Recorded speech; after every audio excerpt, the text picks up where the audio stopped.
د جنابت نه د غسل کو او د غسل په درمیان کې د اودس مات شو، نو آیا دا غسل به دوباره د سره کول لازمي وي که نه به دستور هم د هغه ځای نه خپل غسل جاري ساته، په غسل څه اثر نه غورځوي؟ یا د غسل په اخره کې بس ته فارغېږي او انسان کمزوری دی، د قطره خارج شوله، باد خارج شو، یا د یو ځینه وینه ووته او اودس مات شو، نو آیا دلته به دا غسل دوباره د سره کول پکاري که نه صرف اودس خراب شو؟ دا یو ضروري مسله ده، نو په دې باندې ځان پوهه کوي. ګوره جي د دې جواب دا دی چې د اودس د غسل سره څه تعلق نشته. که د چا اودس وي او که د چا اودس نه، خو چې د ټول بدن لونکو خولې او پوزې ته اوبه واچولې په صحیح طریقه د غسل فرض یې ادا کړه، دا ځان سره یاد ساتئ چې د غسل وشو، د په دې کې اودس وشو. که د غسل په درمیان کې اودس مات شو، نو غسل دوباره د سره کول لازم نه دی او دا نه په غسل باندې څه اثر غورځوي، بلکې د دغې نه پس چې په بدن بیا اوبه راواچولی شو، دا د اودس اندامونه بیا لامده شو، نو دې سره اودس هم وشو.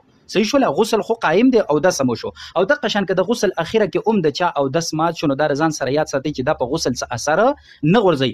که د دې نه پس د مونځ کوو، نو د مونځ دپاره د صرف اودس وکړي. صحیح شوله که نه؟ خو غسل د څه دی؟ صحیح دی. غسل خو به هله خرابېږي چې مني خارج شي بیا په هغه طریقه باندې، په شهوت سره، په شوق سره مني خارج شوله، نو هله به دوباره غسل لازمیږي. اودس ماتېدل دا په غسل باندې هیڅ اثر نه غورځوي. چې په دې مسله تاسو پوهه یې، ځان پې پوهه کوي او نورو مسلمانانو ته هم ورسوئ. ډېر خلک پې نه دي پوهه، دا به د اجر خبره وي.